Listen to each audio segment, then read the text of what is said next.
Welcome to session 5, labor versus capital and privatizers versus common goods. Good morning, Mako. Good morning, Hayley. How are you? How's it going? I'm good. Good. What are we talking about today? We are talking about two other relationships, labor versus capital and privatizers versus common goods. I want to remind our listeners that the simple definition of plantation capitalism is it's a system of production where elites exploit people and the planet. And that ties into capital, because who are the elites? The elites are the ones who typically control capital in whatever form. Usually we think of capital today as money. Elites control these resources, and to enforce that control, they use force, they use violence, which we will talk about next time. Right. So we're saying that's who the elites are.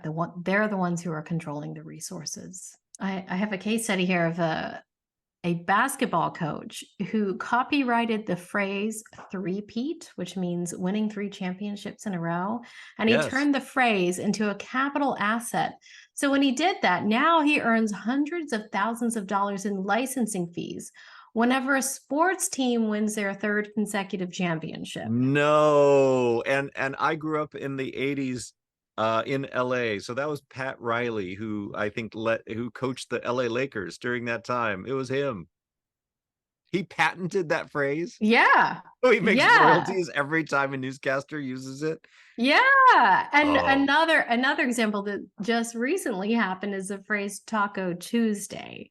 There is a taco brand that copyrighted the phrase Taco Tuesday, and Taco Bell challenged them in court and said everybody should be able to say Taco Tuesday. This one company should not be able to make money, not off tacos, but the phrase Taco Tuesday.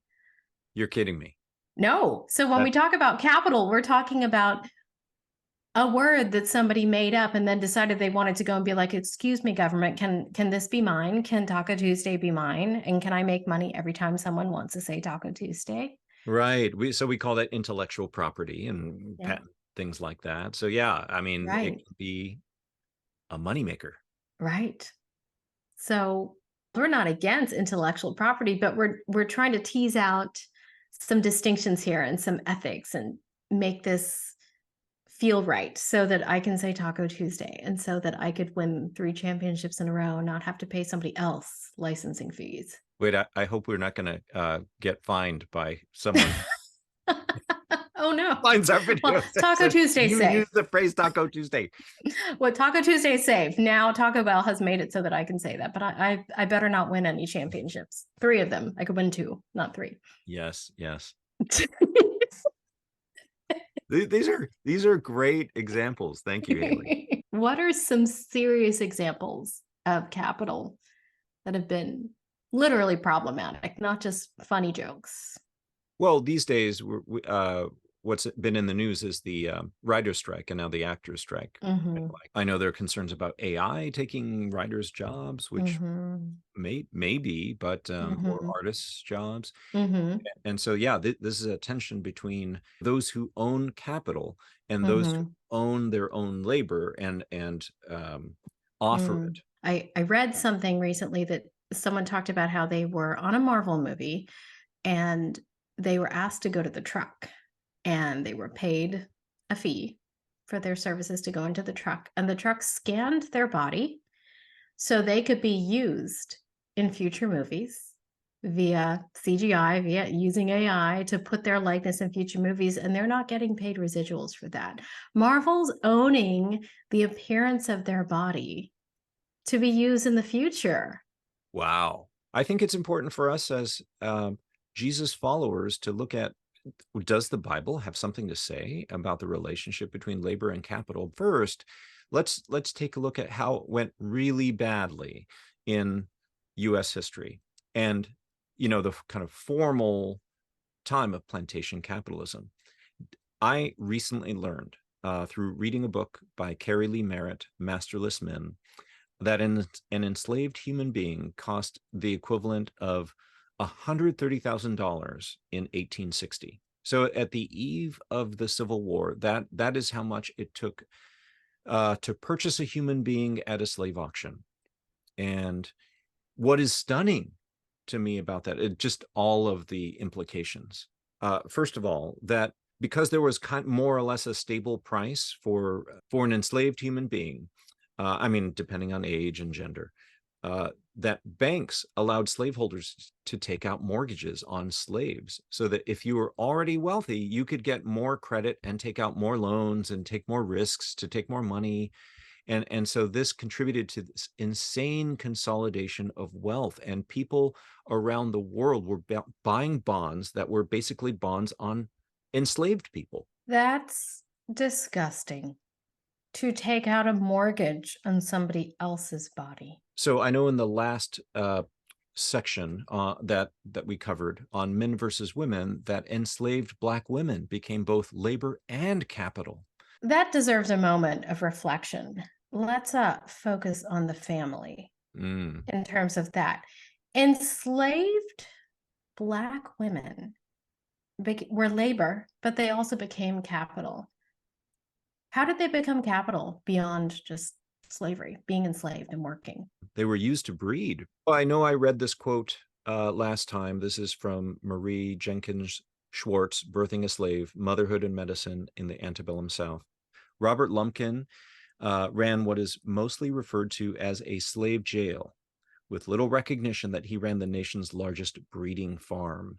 He personally had 5 children with a slave named Mary. Because the price of slaves was so high, Virginia and Maryland made slaves their number one export. Like, it was no longer tobacco and cotton. It was slaves. That's how they made their money.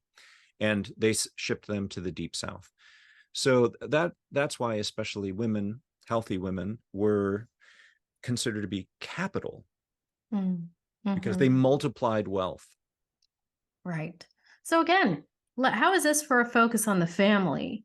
Women, right, and their children, their babies, were considered livestock essentially, and became an export so that people could make money off of their children. You know, I was just in a Twitter debate with someone who said, well, the reason why people progressives are attacking the family is because they attacked slavery. And I thought, you know, maybe heretics who called themselves Christians attacked the family by embracing slavery. And maybe there's just a lot of people who can see right through that. Maybe. But we want to trace out the impact of the rising cost of slaves on the overall dynamics of especially Southern society. Because it costs so much money to own a slave, most people did not. There's this graph, which I'll put up here, called White Class Structure in the South as of 1860. And you can see 76.1% of Southerners were non-slaveholders. And then slaveholders that had 1 to 9 slaves had made up 17.2% of white society in the South. Slaveholders with 10 to 99 slaves made up about 6.6%. And then there were slaveholders with 100 or more slaves. They were the top 10% of 1%. Or they were the top 0.1% of society. Right. And that also had to do with the fact that Eli Whitney's cotton gin was pretty expensive. Only the wealthiest landowners could start using it. But then that gave them this window of time where they could consolidate more power. They can buy more slaves. They could buy more land. And so one of the really sad things is there were poor whites who were kind of driven into poverty, deep poverty, because of that. And yet there surely were many people who were for slavery because they thought they'd be rich enough one day to own land and slaves. And they endured a lot, right? As they waited. They had the worst land. They raised corn and pigs. They suffered from malnutrition. But anyway, I mean, at the time, I think by 1860, the top 1% of Southerners owned 30% of the land nationwide. And then the top 2% owned a total of 40% of the land. So things were being consolidated. You know, we talk about a lot about monopoly these days because there's some problems with economic consolidation related to like baby formula and a whole bunch of other things. It also led to deep patterns of public disinvestment. Right.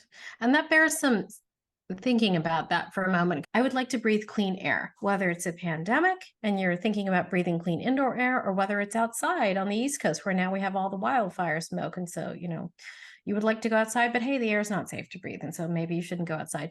Nowhere is the concept of public investment more real, sort of than now when it's unsafe to go outside and breathe the air. And so it doesn't really help if we have a bunch of people at the top hoarding resources when those resources could be used for working on issues that affect everybody, Right. like climate change, like a pandemic prevention. All of those things are something that your cushy oligarchy and your mansion in Beverly Hills or wherever is not going to help you with. You need clean air, just like I do. You need clean water. You benefit from a funded public education system. You benefit from the good of everybody. That's right, which is again why these two topics belong together, right? These dynamics of labor versus capital is one, and then there's a common goods question about clean air, land. I mean, land and nature is really the source of all health and wealth. So, well, speaking of health, the southern states rejected Medicaid expansion. They rejected the funds to give expanded health care to their own citizens. they did. When Obamacare or the Affordable Care Act was passed, there was every state had the opportunity to opt in. It would not cost them. I think some opted in at the pandemic because Oh, yeah. I think Virginia might have been one of those, actually. yeah, I don't know. Yeah. I think they started to change their mind. But Yeah. but the point being, somehow in whether you want to call it the Old South, former Confederate states, there is a fend for yourself type of mentality, right? Like we don't want to invest in the public good, things that really do require people to come together and leverage their ability to act as one, like build roads, build public schools, to have an educated workforce so that in the future you can hire people, right? These are the things that Heather McGhee says it's kind of like the disinvestment from public swimming pools. Yes. Yes. Yeah. Yes. Well, roads are a great example of that as well. If we think back to that chart and we have, this small percentage of slaveholders who have 100 or more slaves, and then most of the people don't. It's in everybody's best interest for them, if we bring them into today, to fund some roads so everybody can get around. Right. We know that when there's a giant pothole in one place on the road, that we're all like, somebody needs to come in and fix this. We know that. And we would like for it not to be some oligarch who was like, okay, I'll swoop in and fix it, because we kind of have the understanding that, like, I don't really want to be at the mercy of the goodwill and good mood of one rich dude to come and fix the pothole that we're all hitting.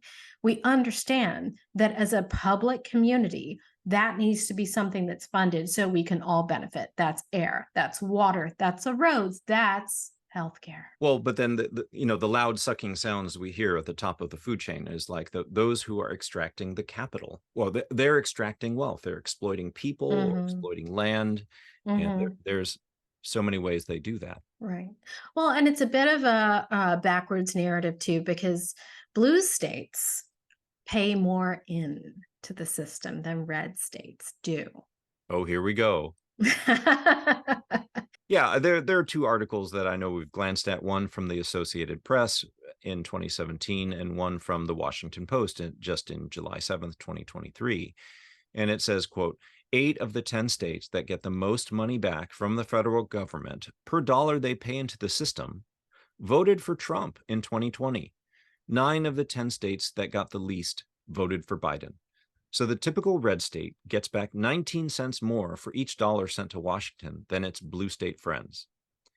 Now, I have to say that, Skip Estes, who is the legislative manager at ALEC, they write bills that they just give to conservative lawmakers. ALEC is that organization.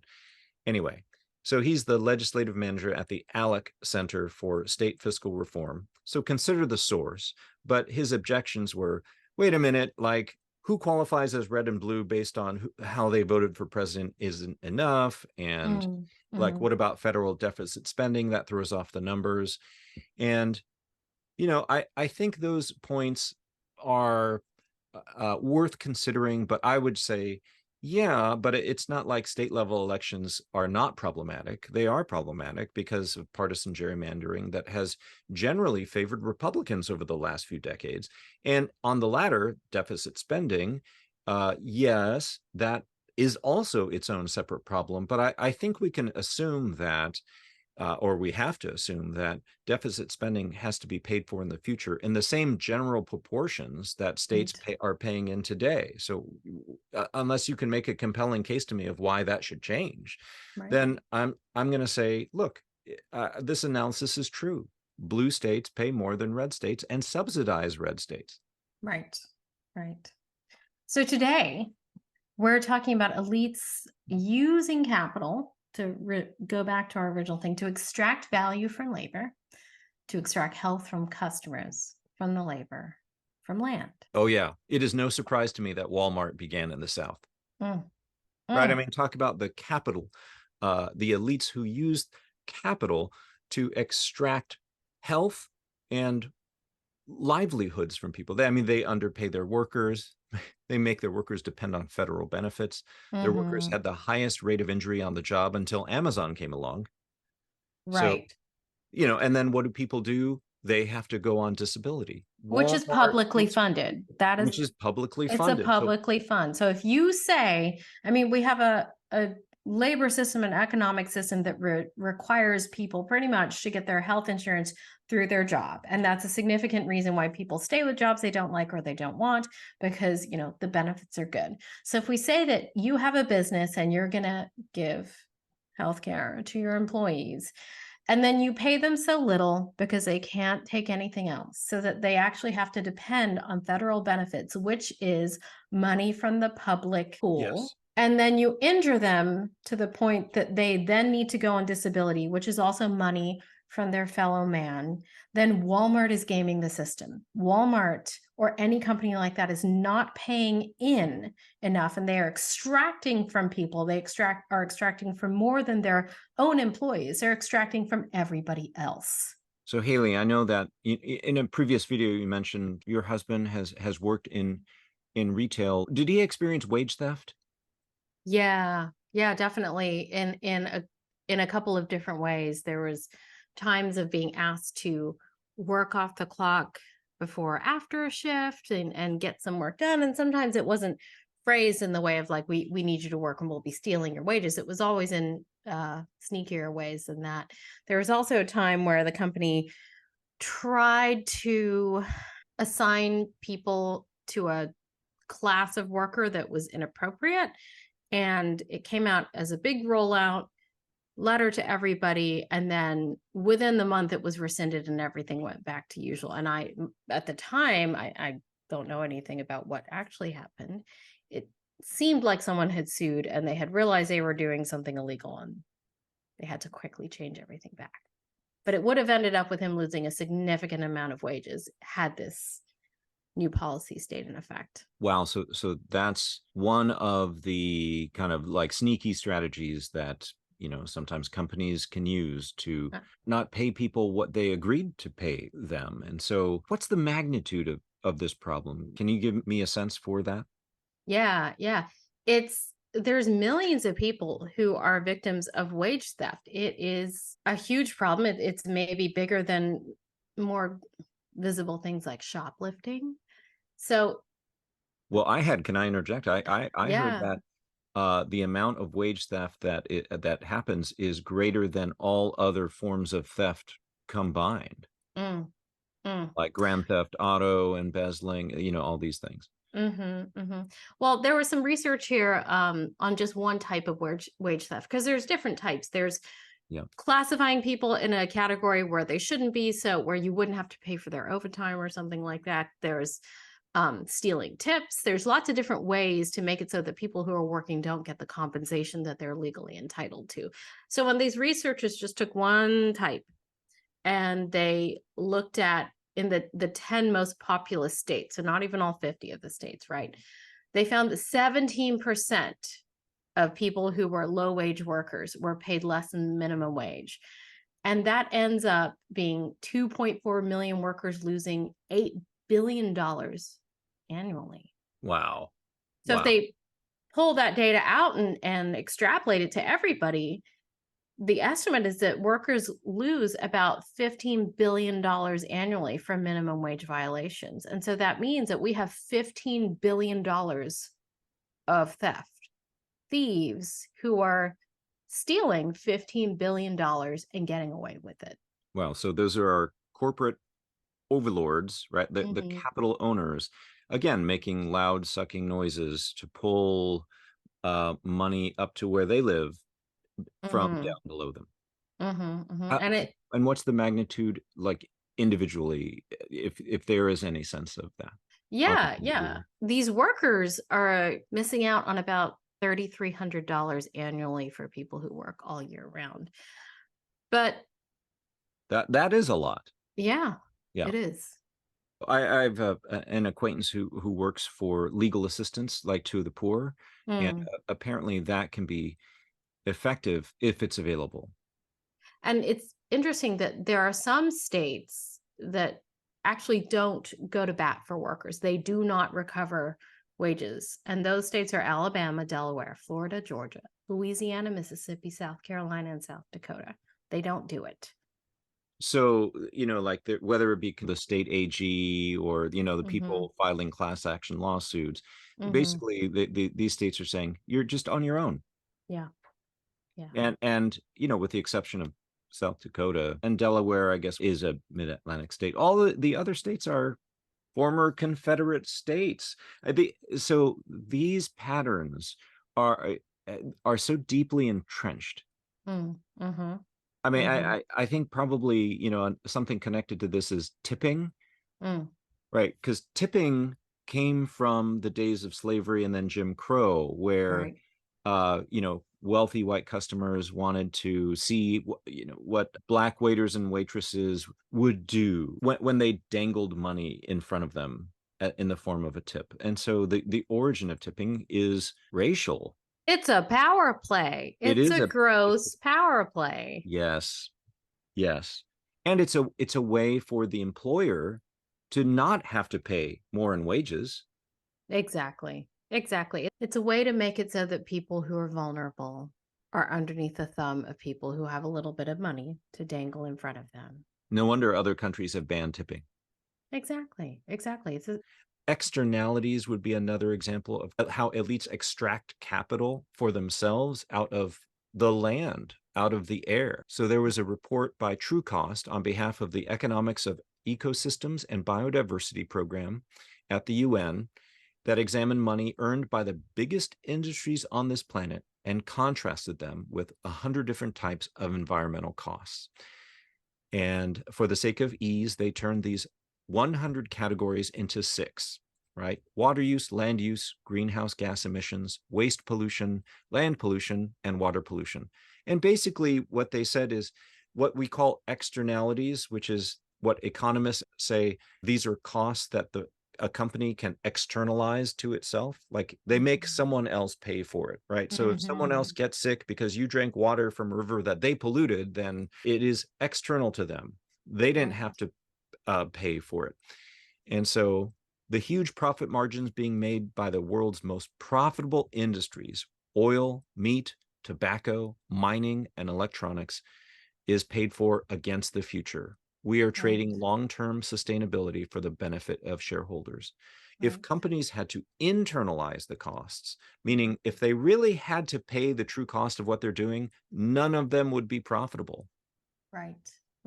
That's incredible. But that is an example of how the elites capture capital. They convert value into the profits by playing the game and by rigging it against everyone else. Let's pause and restate that. So when you go out hiking and camping, I know you're laughing because you like hiking and camping, and I'm not going to do it. But when you go out, and I get this too, if you take stuff out there, trash, then you need to take it back out with you. You can't be dumping your trash everywhere. And that is common sense. And we know that. And they say pack it in and pack it out. And I'm fascinated with people who are industrious enough to go out and hike and camp and do that. Good for them. But what we're saying is that if companies were using that concept and we're running their business in a way that the trash that they leave, which might be pollution, which might be whatever, some environmental damage for people, for animals, for the land, there wouldn't be profit anymore. And so they have to pretend like or do some sort of fancy calculation so that when they drop their candy wrappers out in the wilderness, they get to be like, oh, that's not mine. And then someone else picks it up. Well, this has been pretty grim, but we need some hope here now. So what does Jesus's Jubilee economy look like for us in this world? I go back to thinking about the garden planet and fruit trees. We're meant to steward the earth in a way that even the soil becomes more healthy and creates more fruit for us, rather than extracting and pulling out of the land so you can hoard at the top. So once again, looking at Jesus's Jewish background and how he brings that forward, Israel was supposed to be a restoration or a partial restoration of God's people in God's good garden. So I just want to read off a bunch of passages that show in Israel's law that capital and the rights of capital was very restricted, and they were placed underneath human rights, worker rights, the health of the land, like God's vision for giving the land rest, and God's timetable for having all these festivals and holidays that commemorate the things that he's done. So, for example, we talked about wage theft. Well, Deuteronomy 24, verse 14 and 15 addresses that. Moses says, "You shall not withhold the wages of poor and needy laborers, whether other Israelites or aliens who reside in your land in one of your towns." You follow that. Aliens, like non-native people, non-citizens. You shall pay them their wages daily before sunset, because they are poor and their livelihood depends on them. Otherwise, they might cry to the Lord against you, and you would incur guilt. So the rights of workers and the rights of people, they come before the privileges of the elite to like withhold it or be sneaky, tricky, or whatever. Then there's the principle of rest, the Sabbath rest that God put in place every week. In Deuteronomy 5:14, it says, "The seventh day is a Sabbath to the Lord. You shall not do any work, you and also your ox or donkey or any of your livestock," right? So your animals too. In Leviticus 23, God says, "These are the appointed festivals of the Lord that you shall proclaim as holy convocations, my appointed festivals." And there are 7 of those scattered throughout the year. In Deuteronomy 15:12, God says, "In the 7th year, you shall set an indentured person free," someone who makes a contract of labor where they're like a household servant. And then in Leviticus 25:4, God says, "In the 7th year, there shall be a Sabbath of complete rest for the land," where they're supposed to not do any farming. They're just supposed to trust that God will bring enough produce out of the land naturally without doing any cultivation. How different that is from the interests of those who have money to try to extract as much harvest out of the land and labor out of people as possible. Then God puts all kinds of limits on money and its ability just to suck more money out from people or land. 3 times in the first 5 books of Moses, once in Exodus, once in Leviticus, and once in Deuteronomy, Moses repeats, "Do not charge interest." Let me read these passages.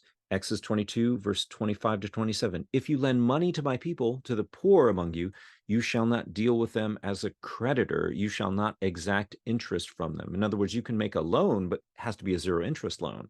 Because if someone came to you and said, "Can I borrow $100 and I'll do my best to pay you back in a month," and you say, "Pay me back a little more," well, what kind of relationship would that be? You're passively making income by exploiting someone else's misfortune. That's the understanding. Leviticus 25, verse 36 to 37, God says, "Do not take interest in advance or otherwise make a profit from them, but fear your God. Hear that? Fear your God. Let them live with you. You shall not lend them your money at interest, taken in advance, or provide them food at a profit. Right? So giving to the poor or lending to the poor is not supposed to be a money-making venture. And then Deuteronomy 23:19, you shall not charge interest on loans to another Israelite, interest on money, interest on provisions, interest on anything that is lent. My goodness. That's 3 times from one author, Moses.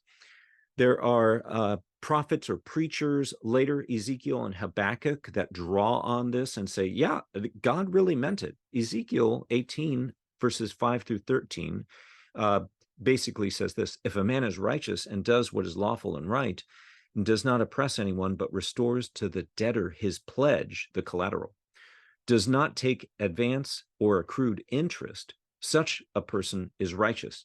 He shall surely live, says the Lord God. But if he does not restore the pledge, takes advance or accrued interest, shall he then live? He shall not. Wow, that is serious. And then Habakkuk is critiquing the civilization of Babylon. And we'll get to this later. We'll explain much more about Babylon as the banking plantation. Habakkuk 2:6 says, how long will you load yourselves with goods taken in pledge? Meaning you took people's collateral. You made predatory loans so that you would collect. That would have something to say about modern day banks. And then in Psalms and the Proverbs, basically Israel learns that they sing about these things, and then they memorize these juicy quotations that are wisdom. There's like cool little sayings, like quips that just they would pass around. So Psalm 15 says this: O Lord, who may abide in your tent? Who may dwell on your holy hill, right? Because God is pure and his presence is intense, and we have to have a character that's compatible with his. Who may dwell on your holy hill? Those who do not lend money at interest. Oh my gosh. So just keep that in mind. Israel is singing this. This is their worship music. Proverbs 28:8-9 says this: one who augments wealth by exorbitant interest gathers it for another who is kind to the poor. When one will not listen to the law, even one's prayers are an abomination. Ooh, ooh. Of course, Proverbs is reflecting on the 3 times that Moses said, don't lend money at interest. It's a wicked thing to do. And then the power of financial capital is limited in a whole bunch of other ways just to protect human dignity. In Deuteronomy 24, God says, when you make a neighbor a loan of any kind, you shall not go into the house to take the pledge, the collateral from the person. You shall wait outside while the person to whom you are making the loan brings the pledge out to you. In other words, you can't just like waltz right in. The rights of capital and the right of creditors is not so powerful as you could just invade their space. You have to back off. If the person is poor, you shall not sleep in the garment given you as the pledge. Clothes, and especially nice jackets and cloaks, were often the collateral or the pledge. You shall give the pledge back by sunset, so that your neighbor may sleep in the cloak and bless you, and it will be to your credit before the Lord your God. Why? Because God doesn't want people to freeze to death just because they had nothing else to offer except their cloak. And then finally, you shall not deprive a resident alien or an orphan of justice. You shall not take a widow's garment in pledge. Remember that you were a slave in Egypt, and the Lord your God redeemed you from there. Therefore, I command you to do this. So sometimes you just might have to lend without a collateral. Those are all such serious examples of God limiting the power of money, or the power of creditors, or the power of elites who might have more money at the time. And God makes that money serve the interest of human dignity, a human relationship, and his vision of human beings living in the garden land. Amazing.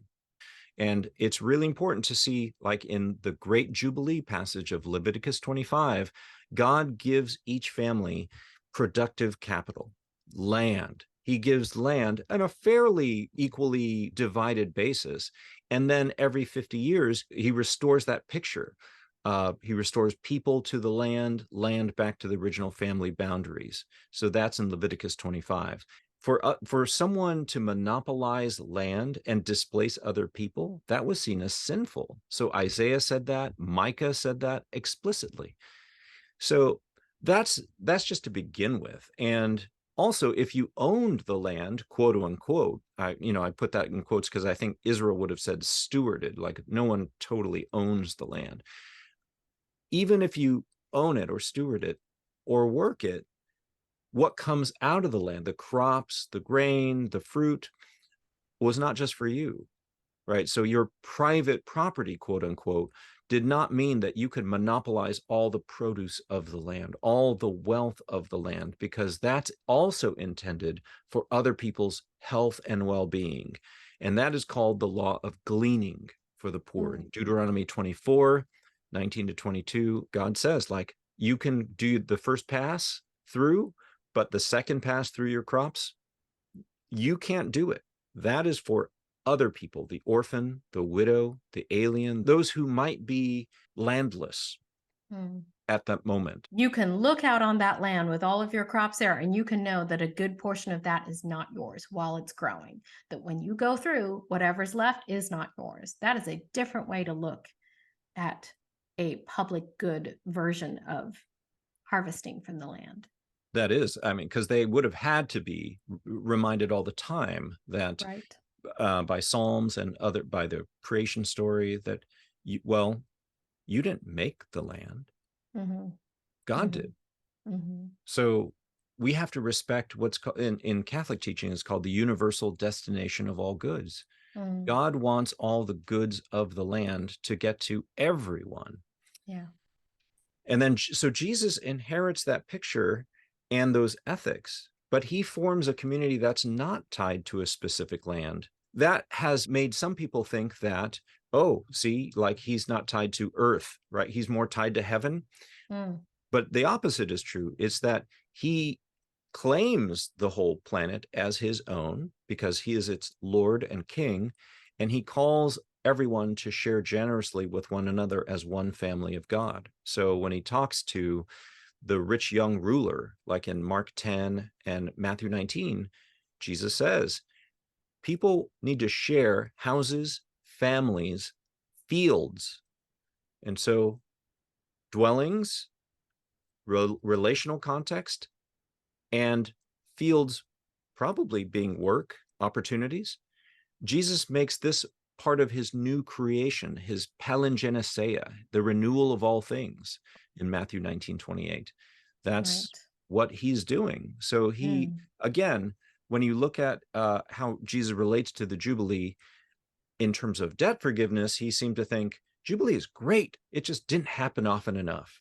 And now, as the Lord of the earth, he's saying, this is the way it's going to be. So every interaction that we have with land, air, water, paper, minerals like gold, silver, copper, and nickel, and every interaction with people that we have is actually an interaction with Jesus, whether we recognize it or not, whether people recognize it or not. Every interaction that we have involves Jesus. I think we want to also talk about what are the practices that reflect Jesus's Jubilee economy. I know one of them is to speak of the priority of labor over capital, which is not a phrase that people use a lot these days, but I think it's surprising to run through a little bit of history and see where it came up, who used this phrase. Adam Smith used this phrase, which is really important because I know we mentioned him before in one of our earlier sessions. He is thought of by many as like the father of modern capitalism. But it's interesting because he was for the worker-owned private company or the private partnership model, so that there would not be a division between those who owned the capital and those who like offered their labor or owned their labor and offered it. He says this: in private companies, each partner would be bound for the debts contracted by the company to the whole extent of his fortune, meaning that there would be no such thing as limited liability. Now, from a Christian standpoint, that makes a lot of sense, right? Because if I punch you in the face, then I should be liable for all of the dental bills that you'd have. But if I Right. made a company that made toothpaste that made all your teeth fall out, well, then I should also be responsible. But then there's this limited liability corporate law loophole that would allow me to escape with only the amount of equity that I put into the company. Right. Right. And so what Adam Smith was saying is this potential liability tends to concentrate the mind, right? If you're fully responsible, what the Bible calls do not steal, like would be you are fully responsible. So Adam Smith was against what we would call limited liability. In his day, it was called the joint stock company. Our modern corporate law allows for certain forms of corporations where everyone's just trying to get what they can out of this legal shell that we call a corporation, right? Like labor is trying to get as much wages as possible. Shareholders are trying to extract as much wealth as possible, right? From the dividends and the stock price. This is where we get stock buybacks. The CEOs are trying to extract as much money from the products and the labor by or maybe Right. looking into private prisons to try to outsource their labor, like doing Right. all kinds of things. Yeah. And so the company becomes this legal fiction, and behind it, everyone is trying to do as little as possible for as much as they can make. Right. It really feels to me like gambling. It Yes. really, really feels like actual gambling. It really feels like you would like to put a quarter in the machine and get a payoff at the bottom of it.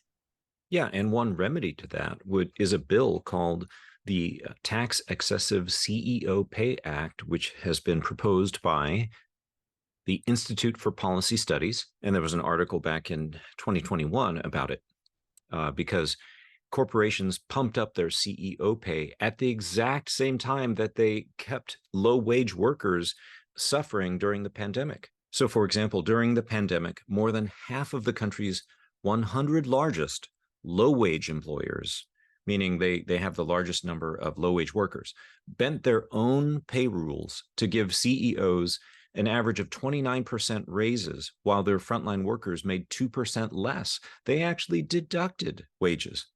As an example, Hilton, instead of looking out for its frontline hotel workers during the pandemic, Hilton inflated its CEO, Christopher Nasseta's pay by restructuring his stock awards. So basically, he made $55 million in 2020, and the median Hilton worker made $28,608. That ratio is 1,953 to 1. So meanwhile, Hilton slashed over 30,000 workers from its global hotel workforce. And in the US, that's nearly entirely made up of women and people of color. Chipotle was even worse. Its pay ratio between the CEO to its workers was about 2,900 to 1. Incredible. So the idea behind this tax excessive CEO pay act is to tether like the CEO pay to the janitor pay, basically make the ratio of the highest to lowest earning people in the corporation to be a multiple, like let's say of 100 to 1. And if you go over that, then you would pay more in corporate taxes because that would make the corporation serve the interest of more equality. The argument that the CEO should make a whole bunch more is really rooted in the idea that the CEO takes more risk, but that's a cultural perception. In other countries, the idea is that people believe that workers and executives share in the risk, and they do by committing to work. So, does the CEO take risks by moving his or her family somewhere near the corporate office? Sure, there's risk involved with that. But do low wage workers also take on risks by staying where they're at? For example, in cities in the Rust Belt, in cities that have suffered from deindustrialization, they are taking on risks by staying near their families, staying invested in their communities. That's a risk as well. So the idea that risk taking justifies huge pay ratios is arbitrary. It's not true. And the writers and advocates of this bill say that Taxing extreme pay gaps could generate significant revenue for more equitable COVID recovery. The tax excessive pay. Corporations with pay gaps between a company's highest paid executive and median worker of less than 50 to 1 would owe no extra taxes under this bill. The largest tax increase of 5 percentage points would apply to pay ratios of more than 500 to 1. And so if this bill had been in place in 2020, and they talk about Walmart, Amazon, and Home Depot, Walmart had a pay gap of 1,078. They would have owed an extra $1 billion in federal taxes, enough to cover the cost of 13,500 clean energy jobs for a year.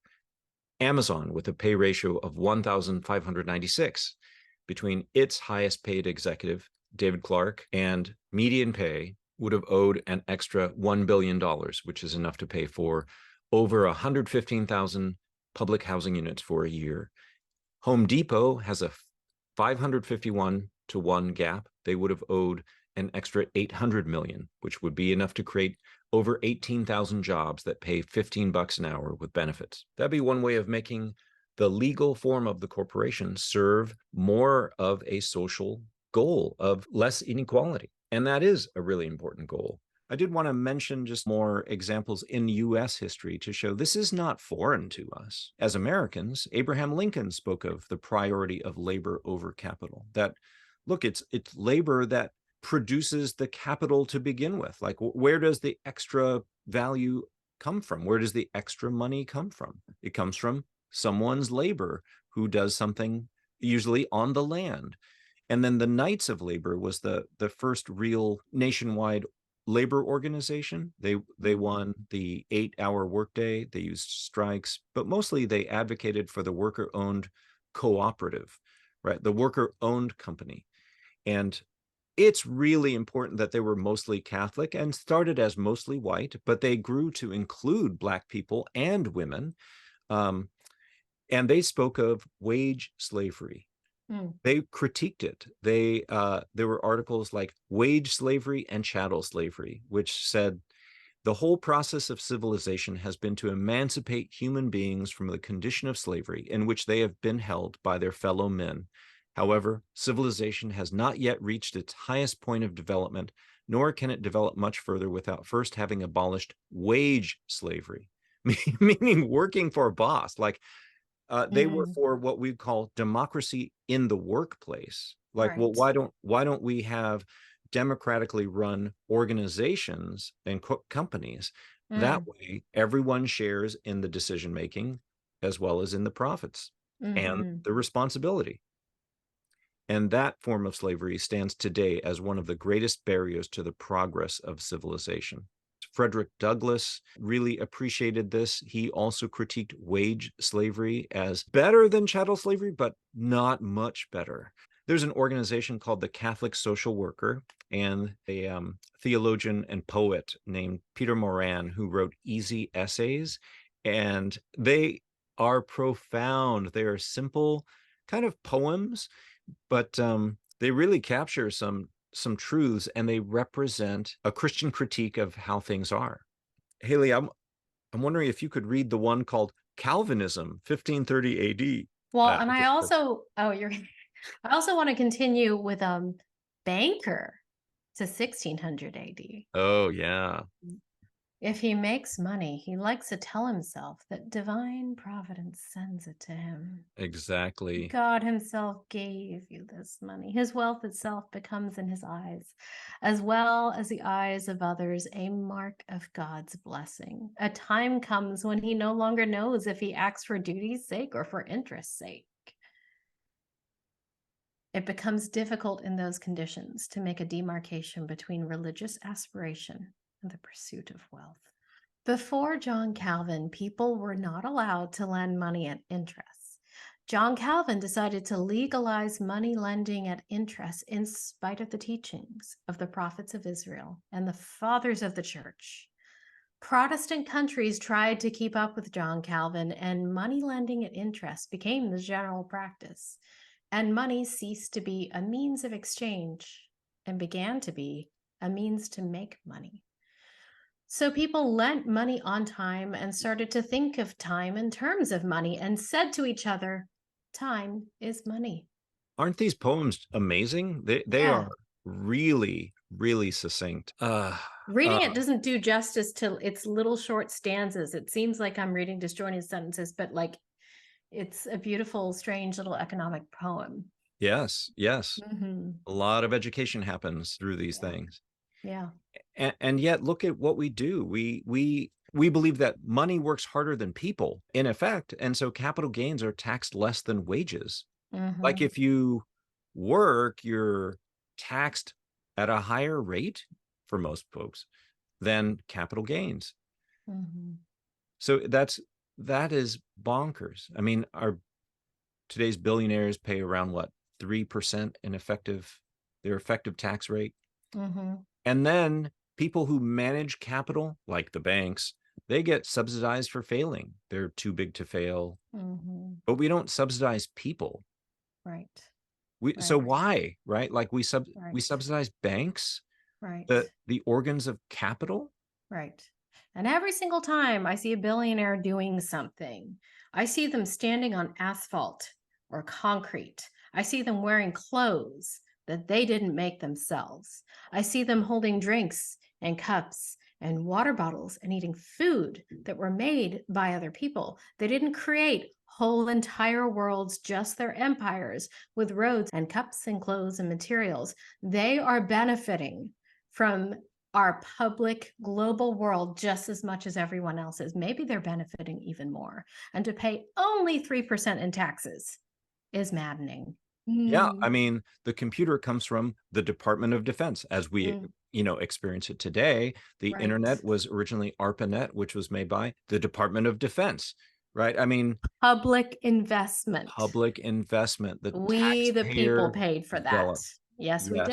did. And that brings us to our next topic, our next relationship. Privatizers versus common goods. I always think about John Locke and the English enclosure movement and taking a bunch of land and putting a fence around it and keeping your horses and your cows in there, and then contrasted with the idea of public good, public land. um and then I sort of look out my back window and I think, am I allowed to have a fence? Am I allowed to have a house with a door with a lock on it? Is it wrong to have things for myself? Am I allowed to enclose anything? What do we say about that? Such a good question. The high point of Christian influence on English law came in 1102, 1215, and 1217. In 1102, the London Church Council basically told people to like free their chattel slaves, whatever was left. I mean, they had been fighting that battle for a while. 1215 was the Magna Carta, where they said impeachment is appropriate, and because we have political rights. And 1217 was called the Charter of the Forest. So the Charter of the Forest was essentially a protection that the king committed to giving to peasants against the nobles who kept wanting to enclose the land. And so the forest was not just wooded lands, but it was the term for common areas. And so marshes, grasslands, all these places were where the peasants can go to graze their animals. If their animals needed to be fed, they could go fish. If they needed some food, they could get clean water. They could cut down a tree if they needed fuel, like for fire.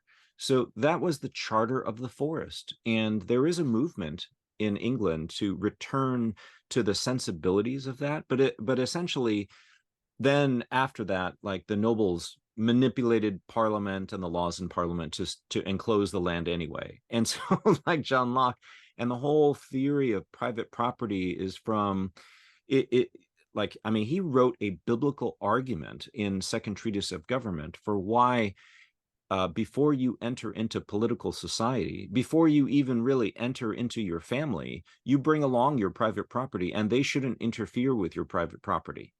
Hmm. So, which I think is an absurd argument. No, we're born into families, we're born into a society, and the way in which we have decided to apportion property and steward things is based on a collective agreement. And in the US, that was represented by Benjamin Franklin and others who inserted the eminent domain clause into the Fifth Amendment, which is, well, actually all land belongs to society. So, and private property is a decision that we've made after we've agreed to be in society. So I know this sounds scary. This sounds scary to you, to me, to any American, right? Because eminent domain, like, we don't like that. Right. But it does mean that, no, I mean, you have to be fairly compensated. But there can be, and there are reasons for why the community at large could say, I'm sorry, we're going to have to redraw the lines. We might decide, like, the best place for solar panels or wind farms are in a certain place. And that benefits everybody. Another example of how we might use eminent domain is how Berlin residents voted on a citywide referendum to force Wall Street giants, Wall Street landlords like BlackRock, to sell back housing units to the city so that it could be used for what they call social housing. This article by Deutsche Welle says the vote was the result of a grassroots campaign. A successful vote would open the way for the Berlin Senate to devise a law that would allow for expropriation of real estate companies with more than 3,000 housing units. So we're talking about massive landlords. Companies would be reimbursed for the properties at a rate well below market value, according to the campaign. Now, that has to do with some of the circumstances of why real estate has been inflated. We've had asset inflation because of what banks have done since the 2008 crisis. Right. So yeah, I mean, Thomas Jefferson wanted to follow John Locke into being a private property absolutist. And there are people today, the libertarians, who also want to be private property absolutists, who wave the flag of John Locke. But we got to understand, John Locke was a Christian heretic. He was trying to put forward a theology of private property, and he was wrong. And this is where the private property absolutist just can't answer the question: is, can you separate violence from private property? No way, right? Elizabeth Brunig, who's a religion writer, used to be for the New York Times and the Atlantic, has this very clever dialogue that she talks about with her husband, Matt Brunig, about, tell me the origin story of private property. How do you draw a line and then keep people from crossing over? You threaten to beat them up. It's true. That's it.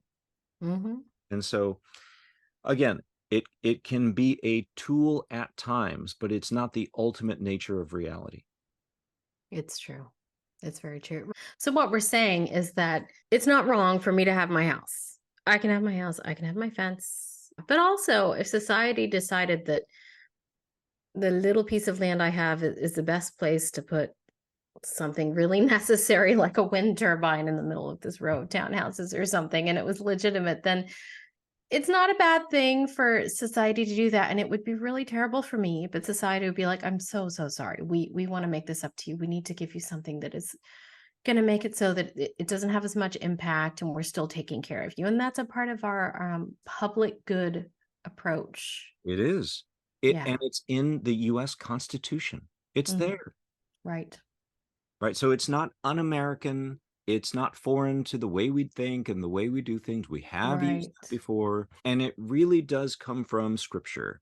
What are things that God has given to humanity at large, kind of writ large, as something in common that, yes, we make decisions about how to steward it, how to manage it. Functionally speaking, private property is one of those ways, but there are other ways, right? I mean, just downtown here in Boston, there is the Boston Commons, or there is Faneuil Hall, which is actually owned by the people. In creation, God gave humanity food, water, air, light, and fire to all people.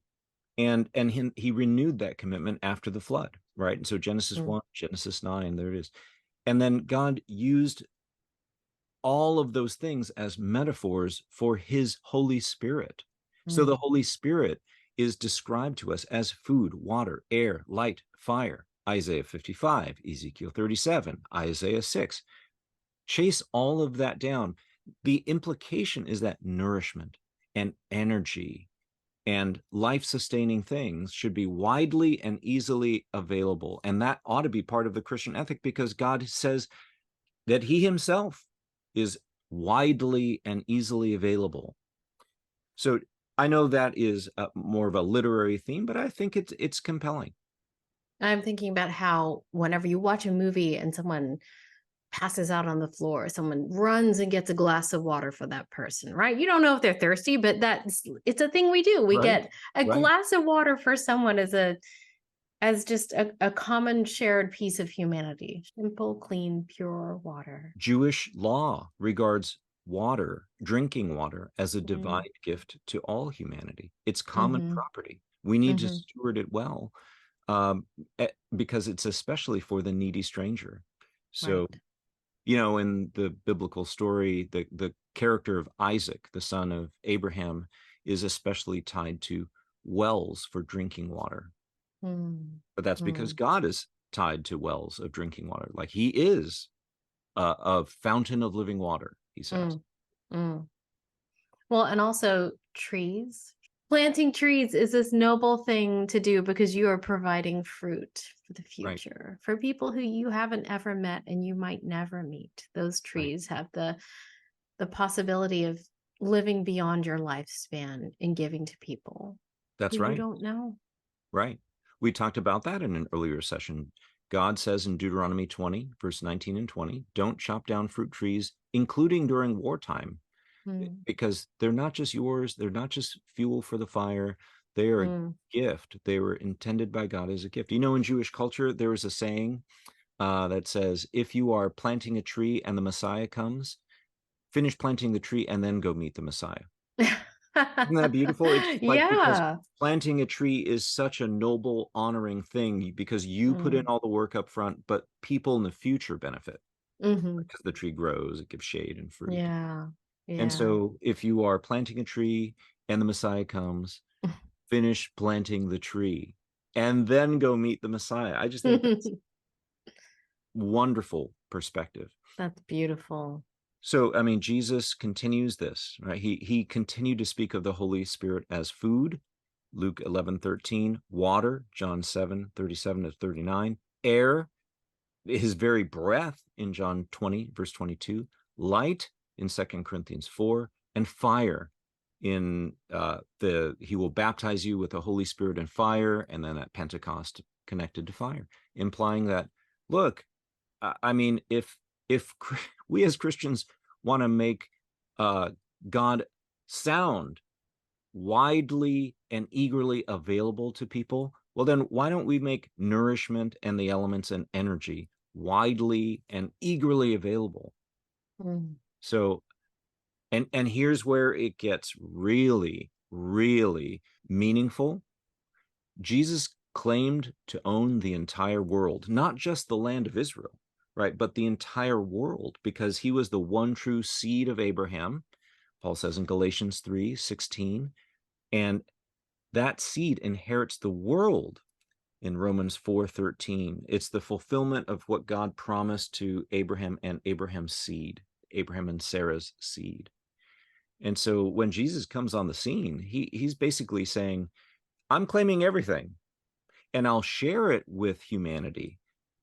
So he says, blessed are the meek, for they shall inherit the earth.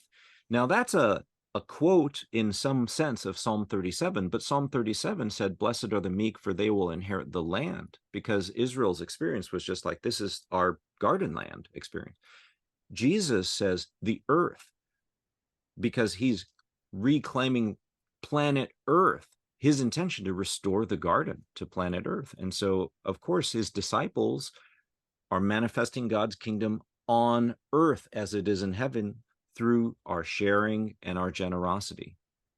And like God was saying to Israel during the Jubilee, you're all my kids, and I want you to share in my heart for all my kids. This is why Jesus welcomes infants, and why that's so closely tied then to the story of the rich young ruler, right? Right. In every gospel, it's becoming part of Jesus's family means caring for other people's kids. Mm, mm. And there's a part of it to become like an infant, to become like a child when you've already been one, like you already did that. Right. Then you grew out of it. And so why would Jesus say become like an infant or like a child? And there's a growth process that comes as a parent. I know this as a parent, as someone who does counseling with parents now, that you have a learning and growth process to go through as a chronologically grown-up human being who now has little people who have to learn some things. And so you have to grow and learn about the simplicity of rest, taking a nap, how simple and joyful learning can be, just learning a new skill and appreciating air and water and play. All of these things are what we're called to do so that we're not so married to wealth, married to the things around us. And so we have more of a mindful moment-to-moment experience of Christ. Absolutely. That is so beautifully put. I just want to underscore how early Christians got this. And it was the Christians later, especially during colonialism, who moved away. Let me read two folks who were really important leaders in the 4th century.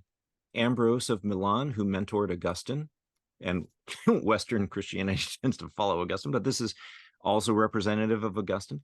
And then John Chrysostom, who was Archbishop of Constantinople, one of the most revered preachers in Eastern Christianity. So here's Ambrose. When giving to the poor, you are not giving him what is yours. Rather, you're paying him back what is his. Indeed, what is common to all and has been given to all to make use of, you have usurped for yourselves alone.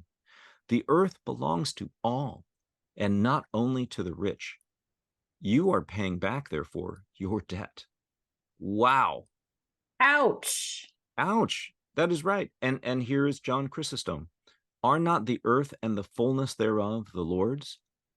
That's a lift from Psalm 24, which Paul quotes in 1 Corinthians 10, making sure that we know this is still in effect, right? Like Jesus is still saying, the earth is the Lord's. And he goes on, if therefore our possessions are the common gift of the Lord, they belong also to our fellows. Wow. So this is why we're called to share and be generous and hospitable.